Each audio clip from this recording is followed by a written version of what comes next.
काय आहे जेवायला? आज तुमच्या आवडीची वरणफळं केली.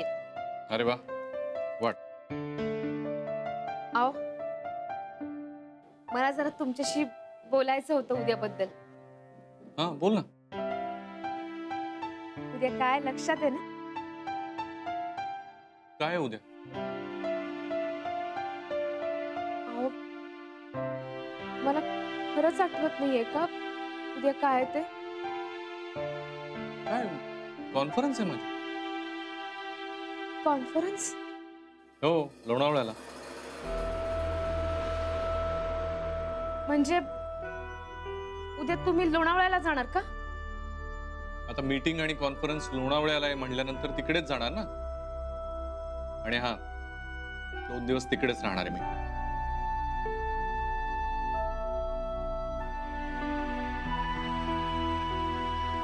काय झालं चेहरा पाडायला? 2 दिवस चाललोय, 2 वर्ष नाही. नाही, तसं नाही. उद्याच्या दिवस तुम्ही घरी थांबला असता तर. काय करणार आहे घरी थांबून मी? उगीच. उद्या आपल्या लग्नाचा वाढदिवस आहे.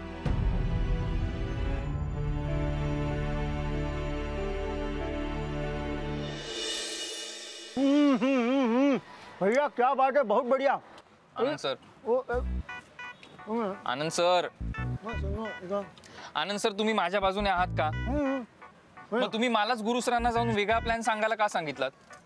नाही, तुमचा काय प्लॅन आहे नक्की? तो भैया 2 प्लेट हो गया. फटाफट मसाला पुरी दे दो. आनंद सर. तुला म्हणालास काय?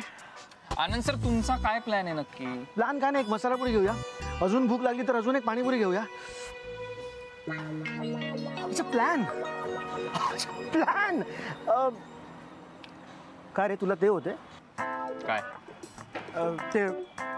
ते दिव्यात असते ते वाच. नाही नाही, वातेवर आग लावतो, पण ते आगेवर असते ते आगे हे कढई कढई गॅसच्या आगेवर असते. ही मनात जर आग लागली तर काय होतो? जलन जलन. भैया आप तो बहुत होशियार हो. यहाँ पानी पूरी क्यों बेच रहे हो? आ जाओ हमारी ऑफिस में काम करने आ जाओ. सनाया को निकाल के आपको काम पे ले लेते हैं. चलो चलो जल्दी फटाफट इनको एक और प्लेट पानी पूरी दे दो. तीखा, आंख से पानी निकलना चाहिए. दे दो चलो. और एक. मला नकोय, मुझे नहीं चाहिए. मला नकोय पाणीपुरी. तुला का जलन होते? मला जलन नाही होते, मला वाईट वाटते. तुम्हाला माहितीये मला शनाया खूप आवडते ते.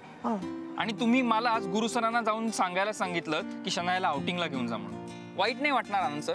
हे वाईट वाटून घेऊ नकोस. हा तुझा समोर जो उभा आहे ना आनंद, तो या गोलगप्पा सारखा है.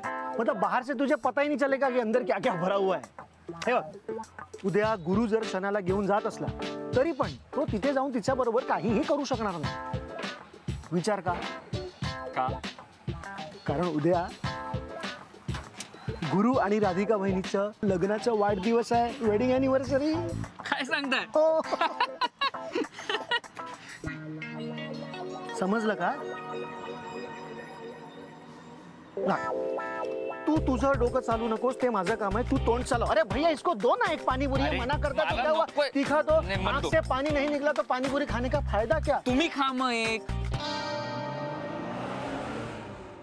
गॉड, तुझं प्लॅनिंग एकदम ऑसम आहे. हा, मी एक काम करते, मी आत्ताच सगळं पॅकिंग करून ठेवते. बरं, उद्याची तयारी झाली आहे ना सगळी नीट? हो, सगळी तयारी झालेली आहे. अजिबात काळजी करू नकोस.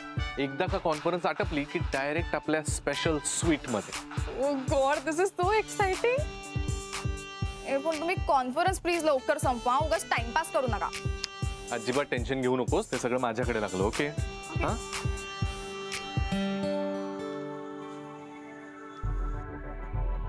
ए त्या बाई आपल्याकडे अशा का बघताय? जाऊ दे ना, तू विचार करू नको. एका मुलीला एक मुलगा भेटायला आला ना तर यांच्या रूल बुक मध्ये ना टोटली नो नो असतं. जाऊ दे, नको विचार करू एवढा. टिपिकल मिडल क्लास मेंटॅलिटी आहे त्यांची.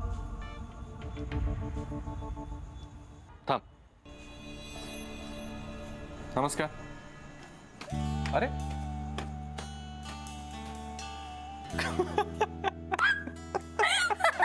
तीच awkward झाली. चाललंय तुमच्या इथे इकडेच राहतात का असं उगे. बरं, चल, तू वर जा पॅकिंग कर लवकर झोप उद्या येतो पिकअप करायला okay bye good night bye see you.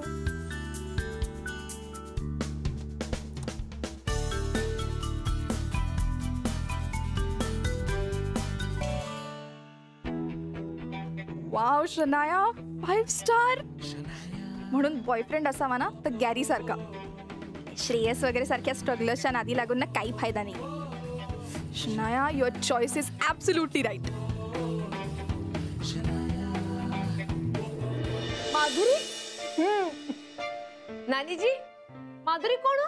अगं, ह्यांनाच विचार ना. ऑफिस मध्ये काम करायची. दिसायला फार सुंदर होती म्हणे आणि ऑफिस मधले सगळे पुरुष तिच्या भोवती भोवती असायचे. तुझे नाना सुद्धा. तू आपला हिच्यावर काही विश्वास ठेवू नकोस हा. ही काही सांगते म्हणजे हा ऑफिस मध्ये ती माधुरी नावाची होती आणि दिसायला सुंदर पण होती. हा पण काय मी कधीही तिच्याकडे डोळे वर करून बघितलं नाही. अरे विषात काय आमची हे होती ना घरी भयप्रदा.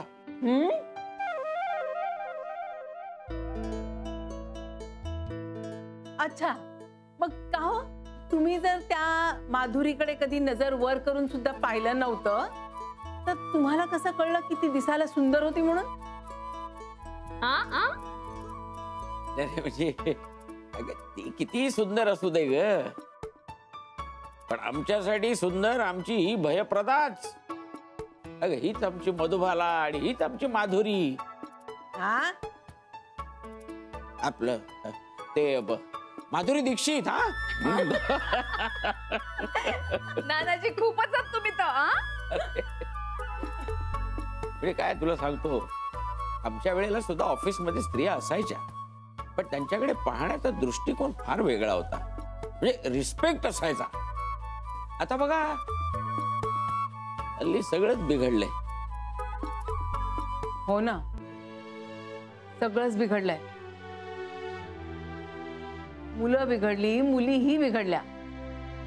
हल्ली तर म्हणे लग्न झालेल्या पुरुषांना सुद्धा नादी लावतात मुली. हो की नाही? मुलं काय कमी असतात का हा? घरात सुंदर सुशील बायको असून सुद्धा बाहेर माती खातातच. खरंच कुणाला ना कशाची चाडच राहिली नाहीये. दिवस बघत नाहीत रात्र बघत नाहीये. आता ना बायकांनी अगदी सांभाळून राहायला पाहिजे आणि आपल्या नवऱ्यांना सुद्धा सांभाळून ठेवलं पाहिजे. नानीजी सांभाळून त्या बायकांनी राहिलं पाहिजे ज्यांच्या घरी असं होण्याचा धोका राहते. आपल्या घरात तर असं काही नाही आणि मला माझ्या नवऱ्यावरती पुरा भरोसा आहे. त्यांचं माझ्यावरचं प्रेम तसू बरंही कमी झालेलं नाही.